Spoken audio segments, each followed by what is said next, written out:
여러분 안녕하십니까? 박영환입니다. 한 주간 있었던 뜨거운 정치권 이슈를 다뤄보는 국민 맞수 시간입니다. 윤석열 대통령과 이재명 민주당 대표의 영수회담이 곧 열릴 것 같습니다. 자, 이재명 대표가 의제에 연연하지 않겠다. 윤 대통령을 빨리 만나겠다. 이렇게 결단을 내렸습니다.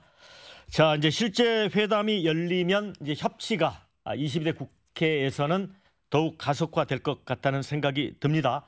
자, 이번 주 맞수에서는 영수회담을 포함해서 현재 정국을 좀 진단을 하고요.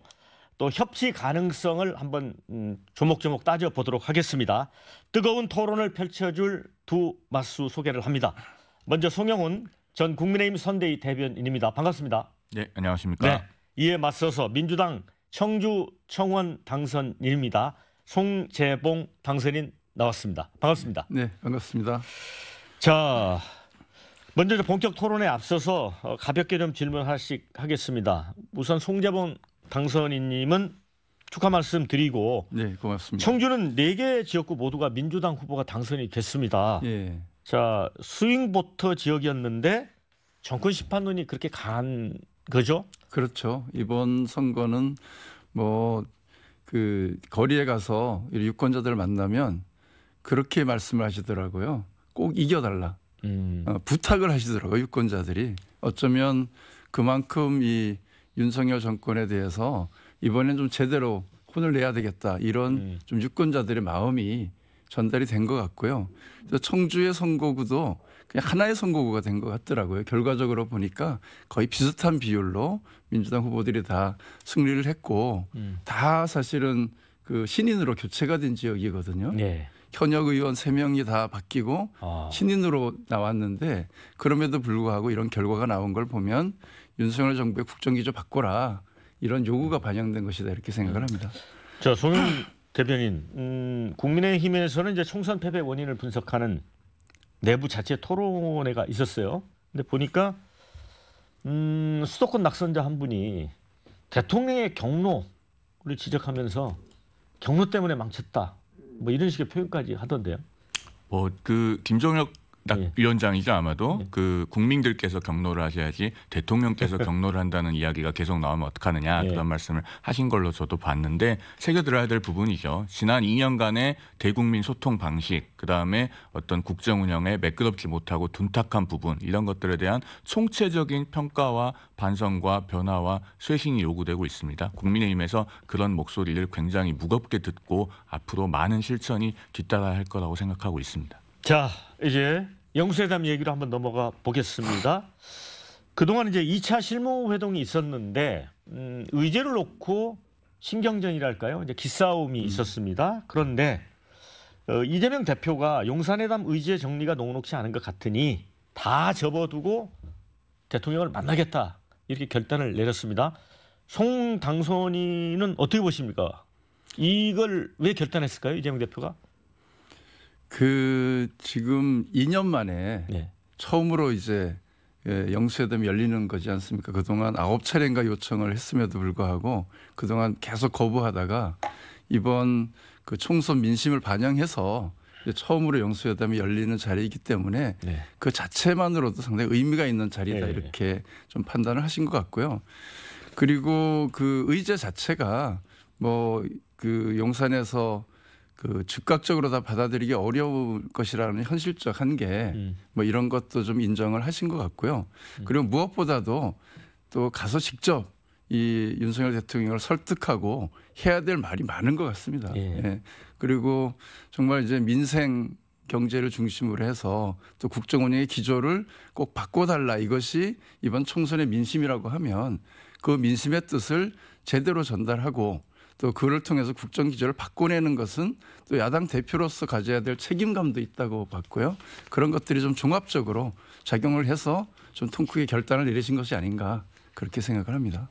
그 윤 대통령이 좀 그냥 만나자 이렇게 좀 전격했으면 모양이 좀 더 좋았을 것 같긴 해요. 아니 그게 원래 대통령실의 입장이었습니다. 예. 어제 이제 그 홍철호 정무수석이 2차 실무회담 마치고 이렇게 얘기를 하지 않습니까? 그 사전 의제 조율이나 합의가 필요 없는 자유로운 형식의 회담을 하기를 바랬다. 이렇게 말씀을 하셨고 사실은 이재명 대표가 오늘 그것에 화답을 한 것이죠. 어제 이제 천준호 비서실장이 약간 그것에 대해서 유보적인 반응이 나와서 좀 아쉽긴 했습니다만은 뭐 이유 여하를 막론하고 이재명 대표가 잘 결단했다고 생각합니다. 이 부분은. 그래서 기왕에 이제 영수회담을 하기로 된 마당에 정말로 유익한 대화를 많이 나누시고 그리고 오랜만에 만나는 거니까 한꺼번에 많은 거를 합의하려는 욕심을 내기보다는 하나라도 합의를 해서 그걸 가지고 이제 국민들께 아 여야가 그래도 이렇게 나라를 위해서 마음을 하나로 모으는구나라는 걸 좀 보여드릴 수 있는 그런 결과가 나왔으면 합니다. 그동안 이제 두 차례에 걸친 실무 접촉에서 민주당 측은 25만 원 민생 지원금 또 최상병 특검과 관련해서는 일종의 그 답을 요구했었던 것 같고요.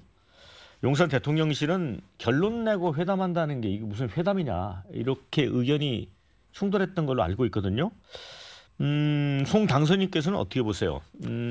아무래도 이제 25만 원 문제하고 최상병 특검이 주요 의제가 되긴 하겠죠. 그렇죠. 네. 그러니까 이번 회담이 갖는 이제 성격이 지난 총선에서 나타난 민심을 어떻게 반영하고 또 윤석열 대통령이 그동안 가져왔던 그런 일방통행식의 국정운영 기조를 전환해서 좀 더 민생 중심의 네. 또는 소통하는 그런 어떤 그 모습으로 전환해야 된다라고 하는 요구가 있지 않았습니까? 그리고 그것을 실현하는 상징적인 의미로 총선 내내 제기됐던 민생회복 지원금 문제 또 최상병 특검 문제는 굉장히 중요한 의제가 될 수밖에 없죠. 그리고 이 정도를 아마 수용한다고 해야 그래도 국정 기조를 바꿀 의지가 있구나.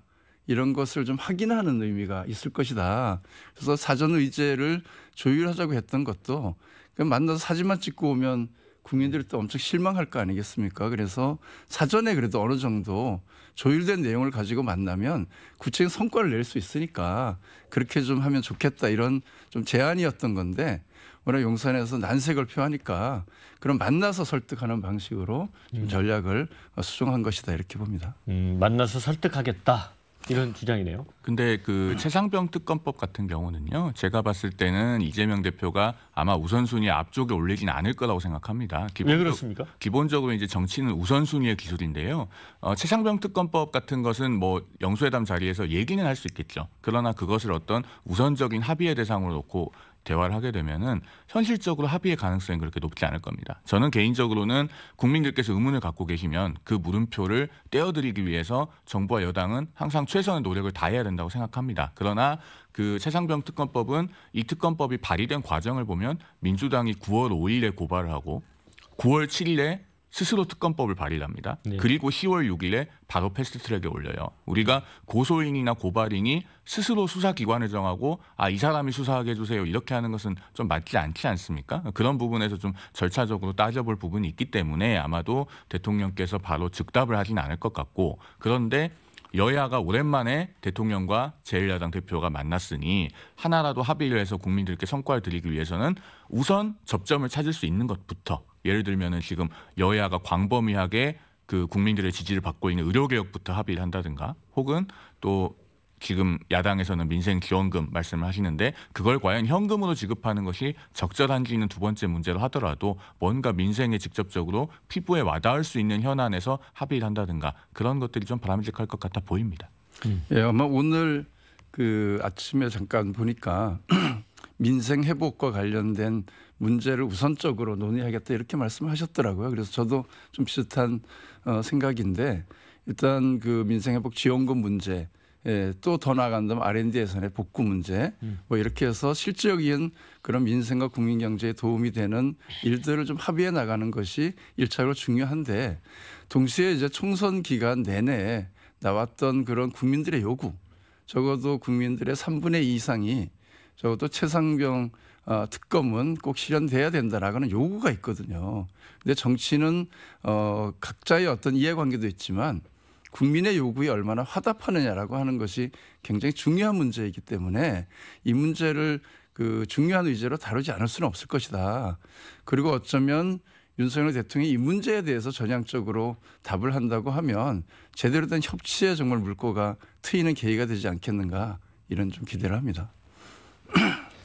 최상병 문제 같은 경우에는 지금 이제 대통령실 자체가 이제 어떤 그 이번 의혹 사건과 관련해서 의심을 받는 부분이 있지 않습니까? 그리고 어찌 보면 대통령과도 무관하다고 볼 수가 없는 문제예요. 그런데 이게 지금 야당에서 의문을 갖고 있는 것처럼 또 의혹을 제기하고 있는 것처럼 어떤 형사법적으로 문제가 될 사안인지는 좀 의문이 있어요. 우리가 뭐 여러 번 그동안에 언론에서도 지적을 한 부분입니다만 수사권이 누구에게 있느냐 그걸 봐야 되거든요. 그러니까 군인이 사망한 사건은 당연히 대단히 불행한 사건이고 그것에 대해서 한 점 의혹 없이 규명이 되는 게 맞습니다. 그러나 그 사망에 대해서 누구의 과실이 있느냐 이거에 대한 수사권은 기본적으로 지금 경찰에 있거든요. 군사법원법이 개정이 돼서. 그리고 사실은 군에서는 그 조사 결과를 빠르게 그냥 이첩을 하게 돼 있습니다. 누구를 뭐 혐의자로 특정하지 않고. 그러면은 그 부분에 대해서 누군가가 이렇게 하는 것이 맞느냐 라는 의견을 제시했다고 해서 그것이 형사법적으로 문제가 될지는 좀 따져볼 문제예요. 그런데 이제 야당이 발의한 특검법으로 인해서 그 특검의 수사 과정에서 오히려 이제 사건이 정쟁화되거나 정치적으로 이용될 가능성은 없는 것인지 이제 그 부분에 대한 우려가 약간 있는 것이고요. 그러나 어쨌든 국민들께서 많은 의문을 갖고 계시면 거기에 대해서는 방법을 좀 유연하게 가져가서 그 의문을 해소해 드리도록 그렇게 노력은 해야죠. 다만 그 방법이 꼭 특검법이어야 되느냐 이것은 좀 열어놓고 논의를 할 필요가 있다라는 말씀을 드리는 것입니다. 그러면 지금 이제 공수처가 수사 중이니까 그걸 좀 지켜보자는 그런 의견을 낼지도 모르겠네요, 대통령이. 그렇죠. 그리고 사실은 그 고발한 주체가 민주당이지 않습니까? 예. 그러면은 고발을 해놓고 결과도 안 보고 특검부터 하자라고 하면은 사실 민주당이 만든 공수처인데 그런 공수처는 그러면 폐지해야죠. 그런데 민주당 입장에서는 이재명 대표도 그렇지만 총선 민의를 반영해야 되는 그런 영수회담이 돼야 된다 주장을 하잖아요. 그렇습니다. 그런데 최상병 관련해서 특검 관련해서 어떤 성과도 얻지 못하면 이재명 대표 입장에서 좀 곤란한 부분도 있을 것 같아요. 그렇죠. 이건 아마 이재명 대표 스스로는 그런 유연하게 접점을 찾고 싶은 마음이 설령 있다고 해도 지금의 어떤 민심 또 지지자나 유권자들의 목소리 이런 것을 생각한다고 하면 결국 이건 특검으로 가야 된다라는 방향으로 계속 좀 밀고 갈 수밖에 없는 그런 좀 현실적인 어려움이 있다 이런 생각이 들고요. 그리고 공수처는 말씀하셨지만 지금 공수처가 상당히 무력화돼 있지 않습니까? 그 기능도 제대로 지금 정상화돼 있지 않고 또 수사에 대한 한계도 있고 지금 수사가 계속 늦어지고 진전이 안 되는 것도 현실적으로는 그런 그 공수처의 어떤 기본적인 그런 역량의 한계 이런 것들을 그 보여주고 있기 때문에 오히려 이걸 좀 빠른 시간 내에 국민적 의혹을 해소하려고 한다고 하면 오히려 특검으로 가서 깔끔하게 정리하는 것이 어쩌면 윤석열 정부를 위해서도 좀 좋은 일이 될 것이다 이렇게 생각을 합니다.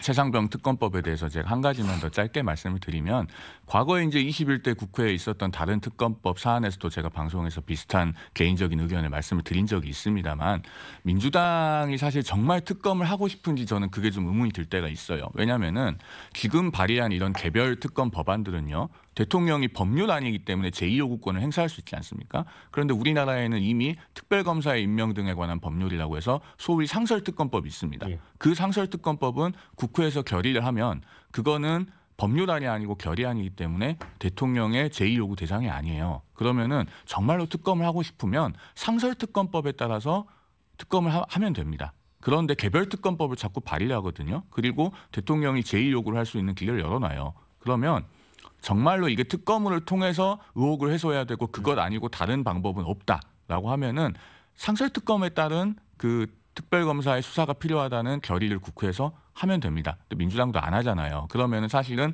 특검 법안만 발의해서 통과시켜 놓고 대통령이 거부하고 이 상황을 원하는 것이고 어떻게 보면은 정말로 진상규명을 하고 싶은 것은 아닌 것이 아닐까. 그러니까 그 이슈가 계속 앞으로 살아 있어야 되는 것이 아닌가 하는 생각이 들 때가 있습니다. 반론을 하셔야 될 것 같습니다. 네. 정쟁 유발용 특검이다 이렇게 주장을 하시는 것 같습니다. 상설 특검으로 가능도 하지만 그것이 갖는 한계를 우리가 알기 때문에 지적을 이제 그것을 활용하지 못하는 거죠. 왜냐하면 수사 인력과 여러 가지 그런 조건의 한계가 있는 것이고요. 그리고 이게 그 거부권 말씀을 하셨는데 사실 이게 국민의 3분의 2가 원하고 있고 상당 의혹을 가지고 있는 문제를 그것도 국회가 의결을 해서 보낸 걸 이 대통령이 또 거부권을 행사한다고 하는 건 정말 이제는 상식적으로 보면 그런 일이 있으면 안 되는 일이죠. 그래서 지금 그런 윤석열 정부에 대해서 비판하는 것이 이 거부권을 너무 남발한다라고 하는 지적과 이 시행령 통치를 한다 이런 지적을 하고 있는 거잖아요. 그래서 이번 사안의 경우는 정말 빠른 시간 내에 이 문제를 종결 지으려고 한다고 하면 사실 특검으로 갈 수밖에 없다. 그리고 이것을 아마 대통령이 거부권을 행사한다고 하면 그 후폭풍과 그 책임을 정치적 책임을 지기가 어려울 것이다. 이렇게 생각을 합니다.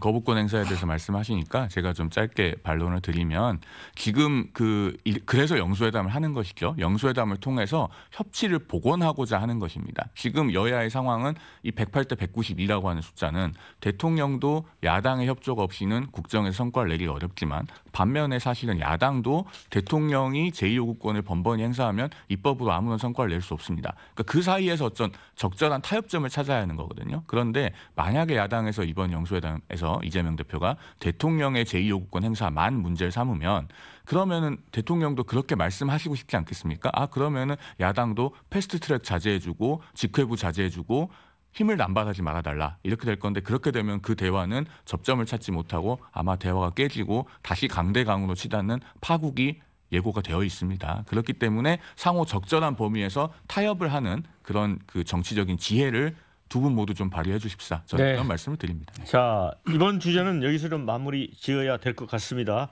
자, 두 분이 마치 대통령과 이재명 대표인 것처럼 그렇게 특검법에 대해서 논쟁을 벌여주셨습니다. 자, 두 번째 주제 보여주십시오.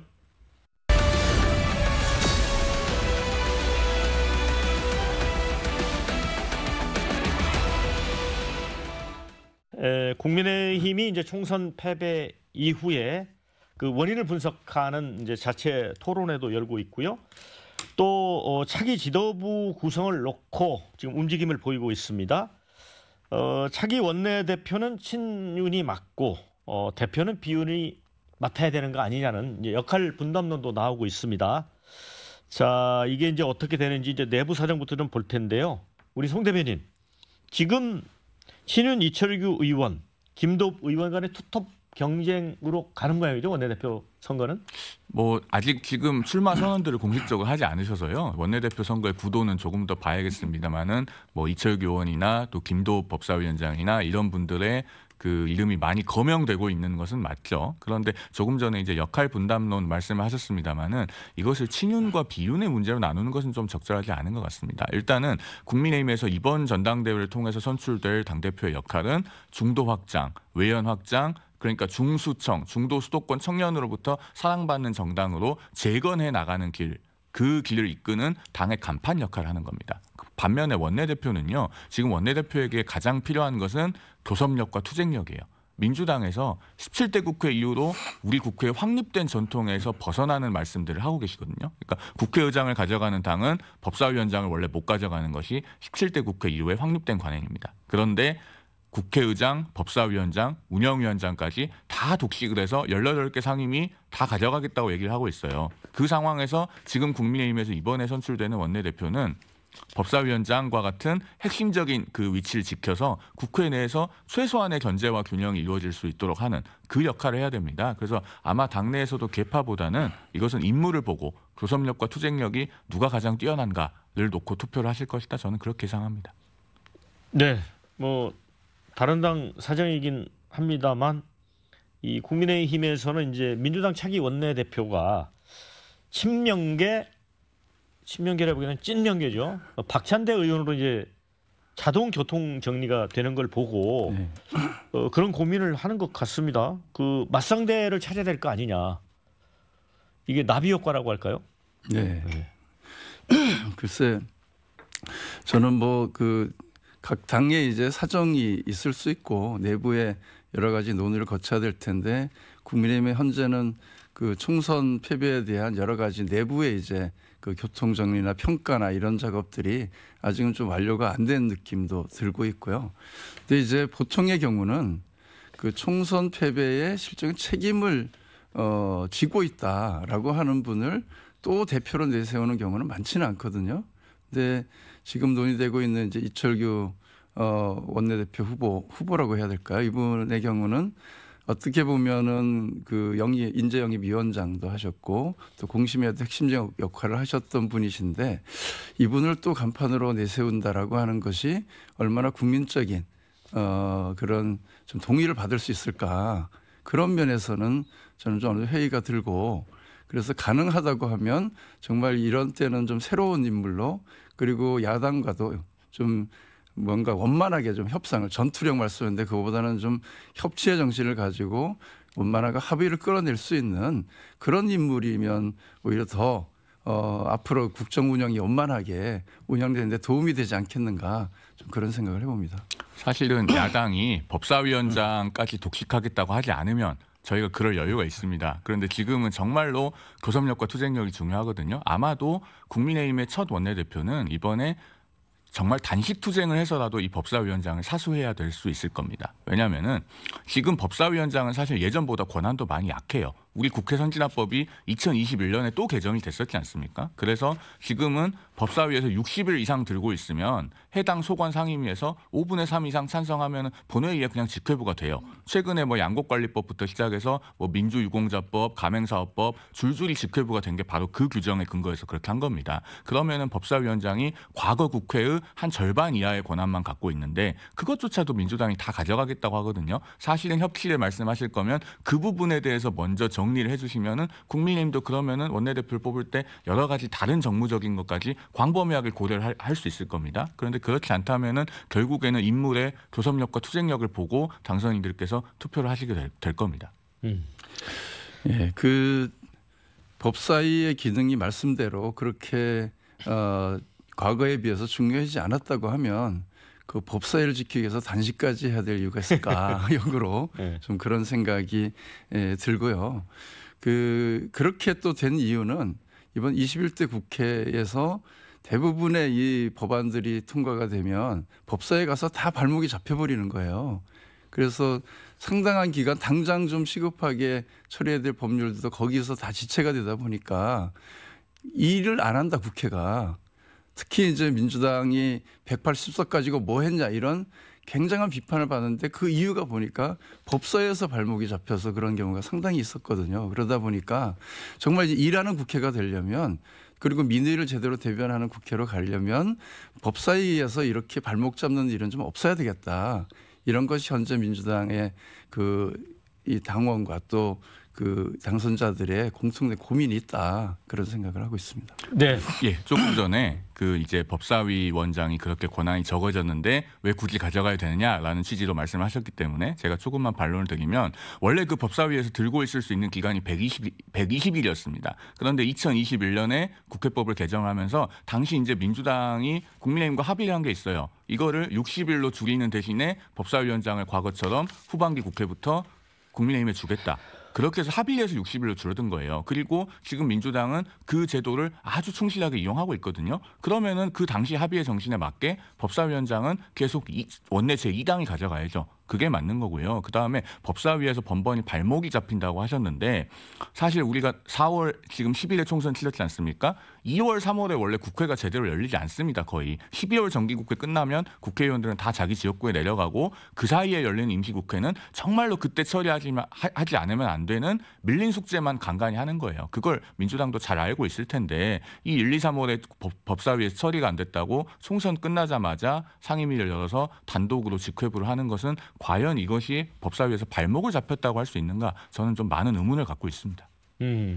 그런데 지금 국민의힘 같은 경우는 나름 좀 고민스러운 게 비대위원장을 하겠다는 분이 없잖아요. 지금 임기도 2달밖에 안 되고 또 경선룰도 손봐야 된다. 또 그 과정에서 상처받지 않을까. 이거 이제 이렇게 되면 국민의힘 리더십이 이렇게 되면 되겠습니까? 어떻게 보세요? 글쎄요. 지금 저도 이렇게 보니까 그 비대위원장을 맡겠다는 중진이 없어서 그걸 찾느냐고 고생을 하고 계시다, 이런 그 보도를 제가 봤어요. 그런데 이게 정말 국민의힘이 참 어렵구나, 이런 생각을 하게 되더라고요. 왜냐하면 어려운 시기일수록 오히려 좀 자기를 희생해서 이 당에 좀 책임 있는 역할을 자기 희생을 좀 해줘야 되는 시점인데 지금 보니까 서로 안 맞겠다고 그러니까 이게 실권 없는 직책은 안 맞겠다 이런 모습으로 좀 비춰지고 있어서 이 국정을 사실 책임져야 되는 것이 여당이잖아요. 설령 소수당이라고 해도 여당은 늘 국정을 책임지는 그런 주체이기 때문에 이런 데일수록 빨리 수습을 하고 또 야당과 협상도 해야 되고 또 이 정부를 향해서는 또 제대로 일을 하게 독려해야 되고 이런 기능이 우선적으로 굉장히 중요한 상황인데 그런 모습을 보이고 있어서 이러다 보면 정말 국정을 그냥 손 놓고 있는 여당 이렇게 비판을 받지 않겠는가라는 생각이 들더라고요.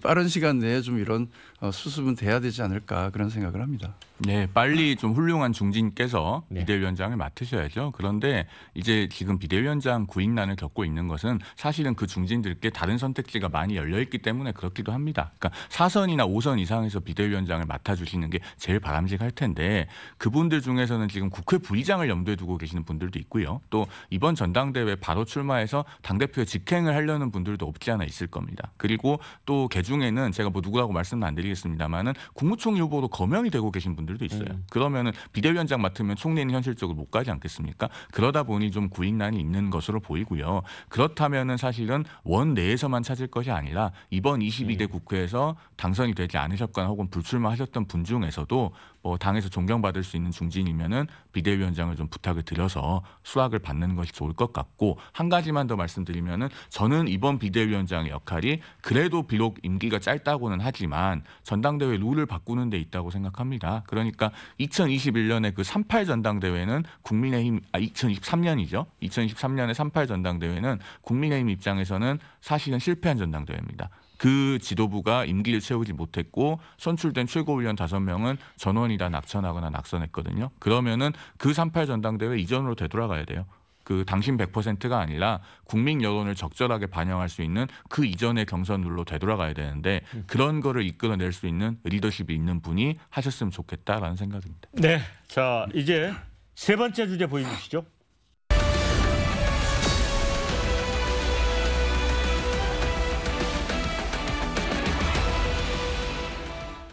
자 이번에는 이제 민주당 내부 사정 한번 들여다보겠습니다. 지금 당 대표는 이재명 대표가 유임하는 쪽으로 가닥이 잡히는 것 같습니다. 아직 명시적인 입장 표명은 없지만 말입니다. 그래서 지금 다선 의원들이 국회의장을 하겠다고 지금 몰려가고 있습니다. 추미애 전 장관이 가장 앞장을 서고 있고요. 한 서너 명 정도의 후보군이 좀 경쟁을 하고 있습니다. 그런데 이분들이 이 강성 지지층을 의식해서인지 명심이 내게 있다라는 그런 표현들을 많이 하고 있거든요. 그래서 국회의장은 사실은 이 중립 의무가 있고 이제 소위 말하면 이제 탈당을 하도록 돼 있는데 이게 좀 적절한가 하는 그런 또 비판도 있는 것 같습니다. 송 당선인 어떻게 보세요? 그동안 이제 그 국회의장의 역할에 대해서 그 여러 가지 좀 비판적 문제의식이 있는 것 같아요. 예. 우선은 그 국회의장이 좀 상권 분립 정신에 입각해서 적어도 이 행정부에 대해서 제대로 좀 이 중심을 잡고 견제하는 역할을 해줘야 되는데 너무 이 기계적 중립에만 머물러 있는 것 아니냐. 그러다 보니까 정말 이 국회가 제대로 뭐라 그럴까 권위라든가 또 국민의 목소리를 제대로 반영해서 그 개혁적이면서도 입법 활동을 좀 제대로 해서 일하는 국회로 가는데 좀 한계가 있었다. 이런 것이 아마 민주당 내에 있는 그 당원들이라든가 여러 그 지지자들의 목소리가 반영된 것이다. 이렇게 생각을 합니다. 그래서 친명을 강조한다고 하는데 그런 건 아마 아닌 것 같고요. 그건 3분 정도가 아마 인터뷰상에서 살짝 얘기를 하셨던 것 같고 나머지 분들은 개혁 국회를 만들어야 된다라고 하는 그런 어떤 뭐랄까 방향 속에서 조금 더 그 기계적 중립보다는 좀 국회의 권위를 제대로 세울 수 있는 그런 의장이 필요하다. 이런 주장을 하고 있는 것으로 알고 있습니다. 네. 그런데 이제 그 추미애 당선인이나 정성호 의원 같은 경우는 뭐 방송에서 공개적으로 약간 그 중립 의무에서 벗어날 것 같은 말씀들을 하셨단 말이에요. 그런 거를 시사하는 부분에서 사실 좀 우려되는 대목이 있습니다. 그분들께서 뭐 누가 국회의장이 되실지는 모르겠지만 우리 국회법이 국회의장으로 하여금 당적을 이탈하도록 한 그 규정의 연역과 취지, 배경을 좀 잘 되새겨 보셨으면 하는 생각이 있습니다. 이게 국회의장이 당적을 이탈하도록 한 것은 2002년 2월에 국회법이 개정이 된 거거든요. 그 당시에요. 16대 국회의 여야 정개특위가 합의한 사항이었습니다. 그리고 그걸로 인해서 최초로 당적을 이탈한 이만섭 의장은 그 당적 이탈 조항이 생기기 직전에 어떤 일이 있었냐면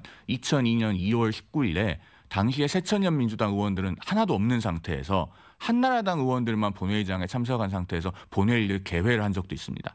그래가지고 당시 민주당에서 굉장히 반발이 심했는데 이만섭 의장은 이틀 뒤에 민주당에서 나를 제명해달라라고까지 했어요. 그러고서 그 국회법이 개정이 돼서 처음으로 당적 이탈한 국회의장이 됐는데 그런 이만섭 국회의장과 같은 그 모범적인 선례를 더더군다나 민주당의 원로 아닙니까? 그러면은 추미애 당선인이나 뭐 조정식 의원이나 정성호 의원이나 이렇게 국회의장이 되겠다고 하시는 분들께서 그런 선례를 좀 되새기고 규정의 정신을 깊이 좀 새겨주셨으면 하는 바람이 있습니다. 그런데 이제 구체적으로 제가 좀 살펴보니까 우원식 의원은 국회법이 규정한 중립의 협소함을 넘어서겠다 이렇게 발언을 했고 추미애 당선인은 기계력 중립이 아니라 초당적 리더십 발휘해야 된다. 정성호 의원은 협의만 강조해서는 안 된다. 그다음에 조정식 의원은 무색 무치가 좋은 게 좋은 것이다는 아니다.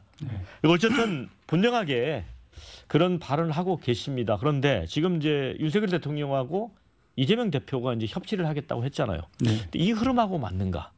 이런 생각 들어요. 그 협치가 되면 사실 국회의장이 뭐 그런 역할을 정말 중립적인 견지에서 얼마든지 역할을 할 수 있을 텐데 이 협치가 사실 안 될 경우에 생길 수 있는 문제라고 봐야 되겠죠. 그리고 기존과 같이 정말 국회에서 통과된 법에 대해서 거부권을 계속해서 지금 9번 연속 진행하지 않았습니까? 남발한다거나 또는 시행령을 가지고 통치를 한다거나 이런 어떤 사례들이 계속 생겨난다고 할 때 그럼 국회의장이 어떤 역할을 해야 될 것인가 그런 측면에 대한 문제의식이라고 생각을 하거든요. 그래서 특히 이제 그 용산에서 이 국회의 어떤 여러 가지 그런 결정을 무시할 때 그러면 국회의장은 어떻게 해야 되냐 그래도 중립만 지키고 있어야 되냐 그런 문제의식을 이제 표현한 것이고 그래서 국회가 좀 더 개혁적이고 일하는 국회가 되기 위한 여러 가지 노력을 하겠다 이런 저는 의사의 표현이라고 생각을 합니다. 그런데요, 우리나라에서 사실은 어느 정도의 법적 안정성이 담보가 되고 법률의 수명이 뒷받침되는 거는 국회가 사실상 합의제 기관처럼 운영이 되었기 때문에 그럽니다. 우리나라에서 대부분의 법률은 그래도 여야 합의에 의해서 본회의에 오르고 본회의에서는 거의 압도적으로 통과가 되거든요. 그런데 사실은 앞으로 이제 염려되는 부분이 그 거야의 입법 독주 아니겠습니까? 그러면은 국회의장이 계속 한쪽 편을 들면서 예를 들면 패스트트랙 본회의 그다음에 직회부 본회의 이렇게 되면서 그 입법 독주를 국회의장이 적극적으로 뒷받침하는 상황이 오게 되면은 그렇게 됐을 때는 대통령도 경우에 따라서는 계속 제2요구권으로 맞받아칠 수밖에 없을 것이고 그런 부분에서 앞으로 그러면은 우리 사회의 법적 안정성이 깨지는 것까지 염려가 되는 거예요. 왜냐하면은 과정이 매끄럽지 못할수록 나중에 다수당이 바뀌었을 때 우선적인 과제가 그 상황에서 정말 필요한 법률이 아니라 과거에 우리가 반대를 못했던 법률들을 원래대로 되돌리는 것에 매달리게 됩니다. 그러니까 그 국가적으로 좋지 않거든요. 그럴 때 중심을 잡아줘야 될 것이 중심을 잡아주셔야 될 존재가 입법부의 수장인 국회의장입니다. 그런 점에서 앞으로 누가 되시든 당선되기까지는 경선을 위해서 여러 가지 말씀들을 하실 수 있겠지만은 당선된 후에는 그래도 국회의장으로서의 그 중립적인 책무를 소중히 여겨주십사 하는 부탁을 드리는 것이죠. 네, 맞습니다. 사실 국회의장이 가져야 될 중요한 덕목이 두 가지가 정치력. 그래서 여야 간에 그래도 협상을 좀 촉진하고 그래서 합의를 끌어내는 그런 역량과 그래도 중립적인 어떤 역할을 해야 된다는 것을 부인할 수는 없을 겁니다. 그러나 이제 그 입법 독주라고 표현을 하셨는데 사실은 의회 내에서 합의가 가능한 영역으로 협상에 좀 적극적으로 임해야 된다. 그것도 중요하거든요. 그런데 그 어쨌든 다수당이 민주당이 된 것과 야권이 192석이 된 이유는 그것도 민의의 반영이거든요. 그러면 여기에서 제안하는 여러 가지 정책과 의제에 대해서 또 여당도 적극적으로 임해서 그 안에서 합의를 이루기 위한 최선의 노력을 또 같이 해야 될 그런 책무도 있다고 보거든요. 근데 그런 것이 잘 이루어지지 않다 보니까 결과적으로는 이제 패스트트랙에 태우고 이런 방식으로 가게 되는 것인데, 그래서 저는 이번에 여야의 그 영수회담이 굉장히 중요하다. 그래서 큰 틀에서 좀 이런 협치에 대한 합의가 이루어진다고 하면 의회 내에서도 그런 어떤 합의의 기운들이 높아지지 않겠습니까? 그래서 저는 이번 영수회담이 그런 의미에서도 굉장히 중요한 의미가 있을 것이다 이렇게 생각을 합니다. 맞습니다. 주제가 좀 지나오긴 했습니다만 네. 저도 그 영수회담에서 앞으로 언제 만나자. 예를 들면 좀 정례화하는 것도 좋을 것 같습니다. 뭐 2달에 한 번 만나시든 석 달에 한 번 만나시든 아예 뭐 정해놓고 뭐 몇 달 만에 한 번, 몇 번째 주 무슨 요일에 보자 이렇게 좀 정례화해서 대통령과 제1야당 대표가 탑다운 방식으로 좀 협치를 정리를 하셨으면, 그러면은 국회 내에서도 좀 많은 어떤 갈등은 줄어들지 않겠는가 그런 생각이 좀 들죠. 네. 그런데 이제 민주당은 그 원내대표 경선에서 보면 박찬대 의원이 제일 먼저 치고 나갔잖아요. 네. 그죠? 그러면서 그 다른 경제 후보들이 1명, 2명 이제 스스로 철회를 하는 과정을 밟았는데, 이번에 국회의장 후보군도 보면 제일 먼저 추미애 당선인이 치고 나갔거든요. 네. 그래서 추미애 당선인이 가장 유리한 게 아니냐 이런 분석도 있어요. 근데 이제 추미애 당선인이 될 경우에 예전에 법무장관 할 때 윤석열 대통령이 이제 검찰총장이었기 때문에 추인 갈등을 떠올리는 분들도 많아요, 국민들이. 과연 추미애 국회의장, 그 여성 이제 최초 국회의장이 될 건데 당선이 되면 가능성을 어느 정도로 봅니까? 짤막하게. 저는 가능성이 매우 낮다고 봅니다. 왜냐하면은 추미애 당선인은 그 2009년에 12월 31일에 있었던 일이죠. 그 유명한 환노위원장 사건 있지 않습니까? 환노위원장 할 때 환노위에서 민주당 의원들이 오히려 못 들어와 있는 상태에서 한나라당 의원들하고 같이 그 당시에 노동조합법이죠. 노조법 개정안을 그 강행 처리해서 복수노조 시행이 1년 반 유예가 됐어요. 그 사건을 민주당의 원로 의원들은 다 기억을 하고 계십니다. 그 아마 지금 그 새로 오신 당선인들께도 그런 얘기를 하시는 분들이 있을 거예요. 무슨 얘기냐면 의사봉을 잡았을 때 민주당 입장에서 예측 가능성이 대단히 낮은 인물입니다. 그래서 저는 추미애 당선인이 국회의장 되실 가능성 그렇게 높지 않다라고 보고 있습니다. 아니 근데 일부 국민의힘 내부 사람들 의견 들어보면 추미애 당선인이 국회의장 되는 게 오히려 유리하다 이런 얘기도 하거든요. 아니 그거 되셔야 말이죠. 왜냐하면 국회의장 민주당 안에서 뽑는 건데 저희가 그 감나라 변화를 할 수가 없지 않습니까? 나중에 송 당선인은 투표도 하실 텐데 네네. 가능성이 어느 정도로 봅니까? 지금은 전혀 예측할 수 없다. 이게 예측할 저는, 수 없다. 예, 왜냐하면 지금 정성호 당선인도 굉장히 다크호스 아닙니까? 그렇습니다. 그리고 우원식 예. 또 당선인도 지금 나오고 있고 오히려 국회의장은 후보군이 늘어나는 추세거든요. 그것은 아직 내부에서 어떤 교통정리도 돼 있지 않다. 아마 전체적으로 좀 열어놓고 경쟁을 하는 그런 구도가 될 것으로 보기 때문에 현재로 봐서는 뭐 어느 분이 더 앞서 있다거나 된다거나 이렇게 단정하기는 좀 이른 시점이 아닐까 이런 생각을 하고 있습니다.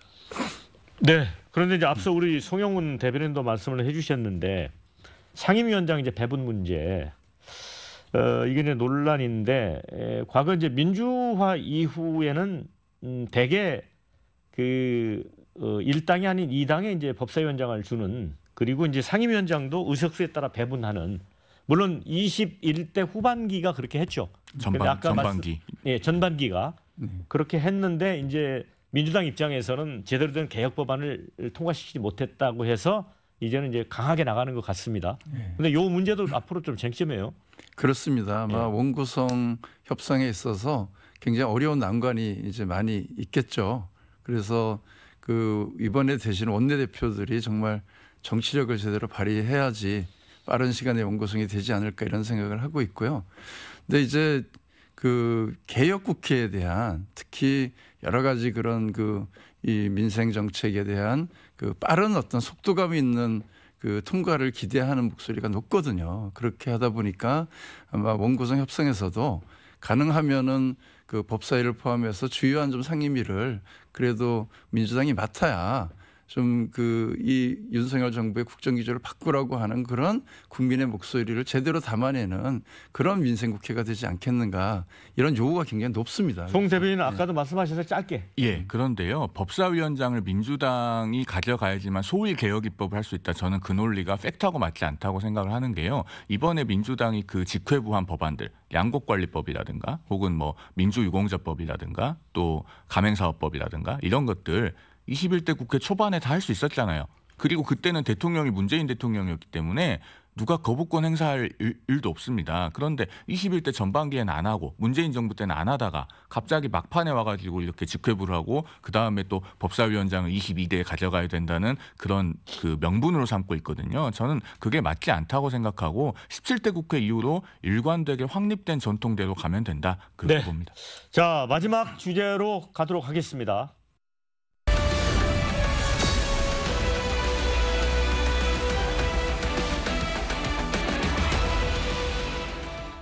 네, 이 전국민 25만 원 민생회복지원금 지급 이 부분은 민주당 이재명 대표가 뭐 총선 내내 굉장히 강조했던 그 공약이었습니다.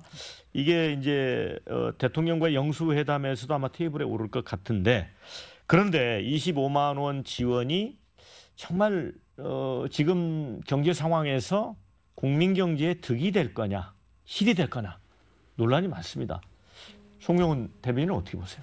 득이 안 되죠. 득이 안 되고 이것은 국가 재정의 원칙을 깨는 일입니다. 코로나 때는 대단히 전대미문의 상황이었기 때문에 그런 재난지원금을 지급했던 것이고 이게 일상화되면요. 국가 재정에도 좋지 않고 미래 세대에 다 빚을 물려주게 되고 무엇보다도 선거에서 어느 당을 찍었더니 현금을 나눠주더라. 이렇게 되면 우리나라는 앞으로 영원히 올바른 정치적 선택을 할 수 없는 국가가 될 겁니다. 그런 점에서도 반대하고요. 그다음에 이 25만 원이라고 하는 그 민생지원금이 다 합하면 13조 원 아닙니까? 그런데 이게 부작용이 큽니다. 뭐 나라 빚 문제는 둘째 칠게요. 그것은 민주당에서는 크게 중요하게 생각하고 계시지 않는 것 같으니까요. 그런데 이번 총선 내내 민주당에서 강조했던 게 뭡니까? 그 대파 아닙니까? 물가거든요. 그런데 한꺼번에 시중에 13조 원이나 되는 큰 돈이 풀리면 체감 물가를 가장 크게 자극합니다. 이게 통계로 확인이 되는 게 2020년 5월에 긴급 재난지원금을 지급을 했을 때요. 가장 불안정해진 품목이 뭐냐면은 돼지고기하고요. 그다음에 국산 쇠고기입니다.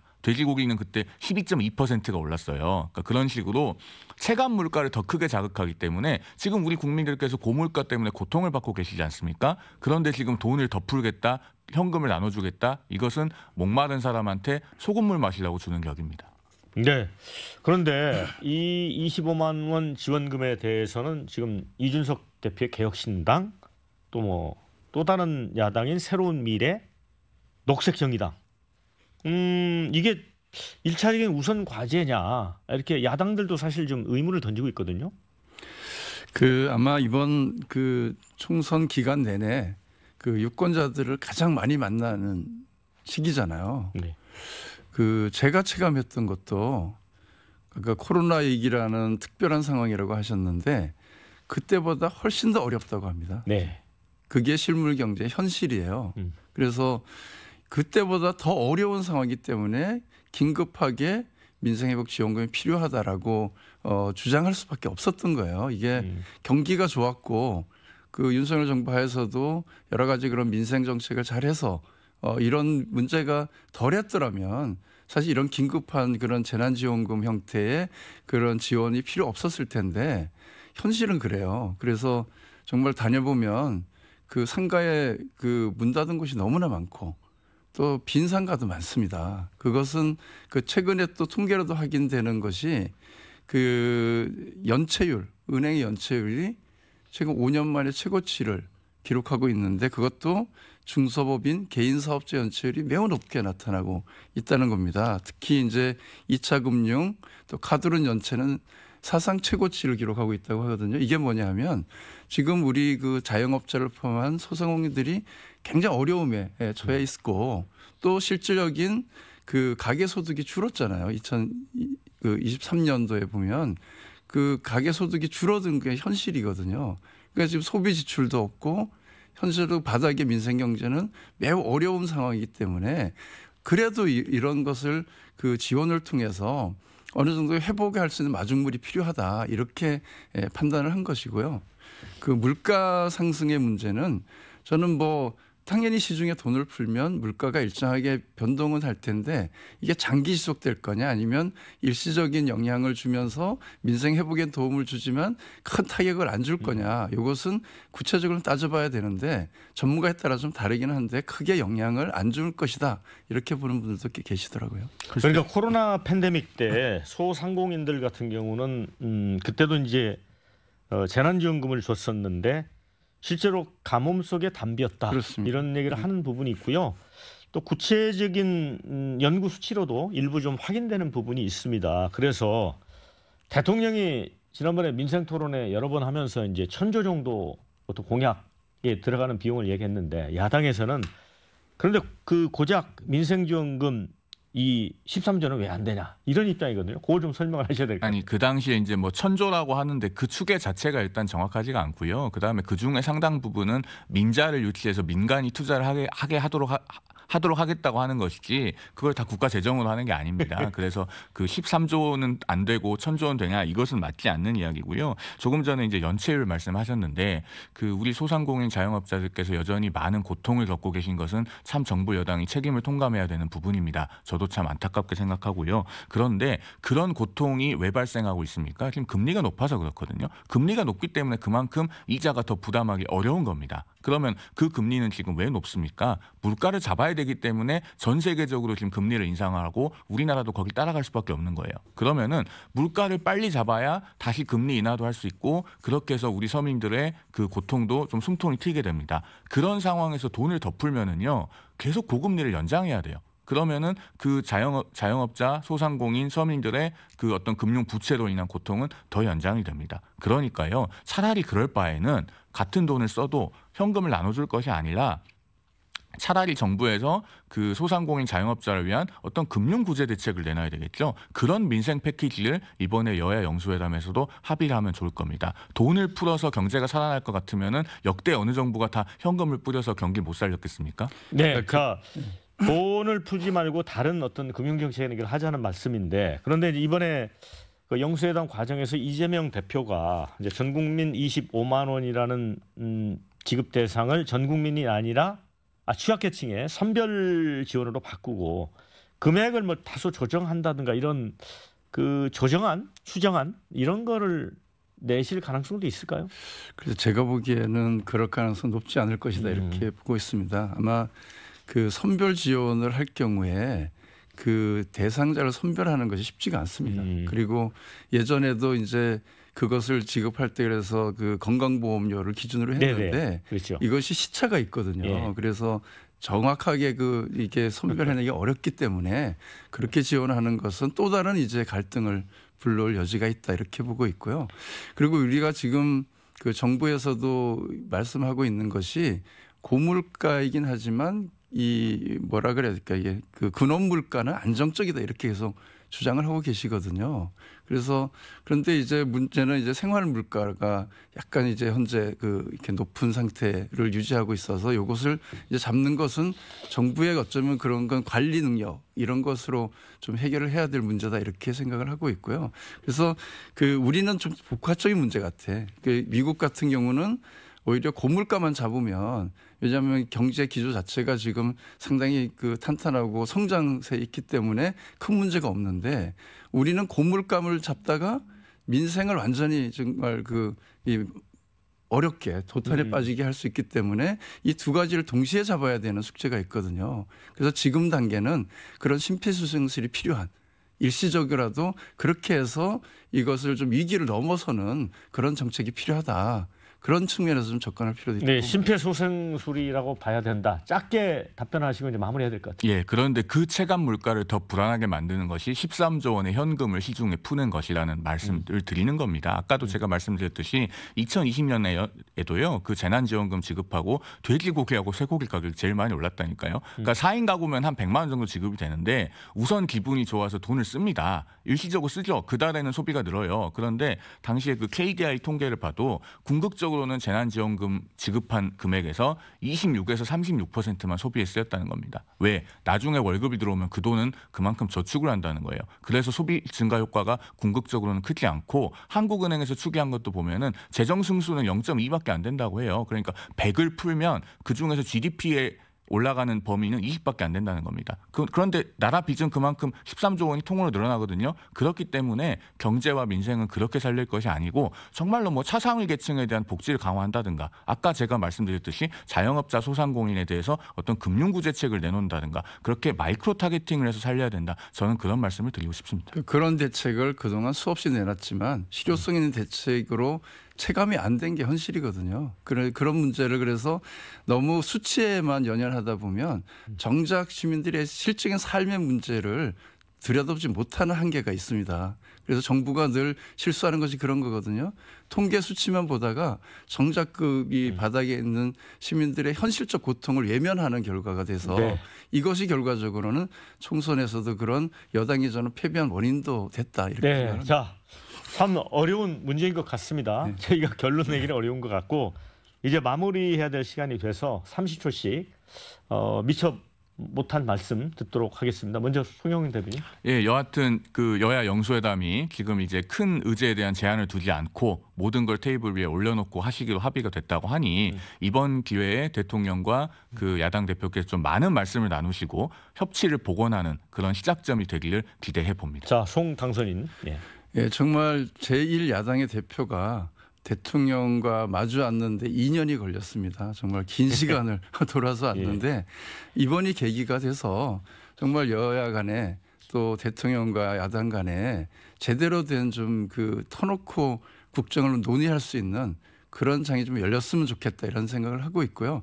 그래서 전향적인 정말 행태가 아니라 국정의 기조가 바뀌는구나 이것을 좀 느낄 수 있도록 꼭 해주셨으면 좋겠습니다. 네, 자, 두 분 수고 많으셨고요. 함께해 주신 여러분 고맙습니다. 저는 다음 주에 다시 찾아뵙도록 하겠습니다. 자, 수고하셨습니다. 감사합니다. 감사합니다.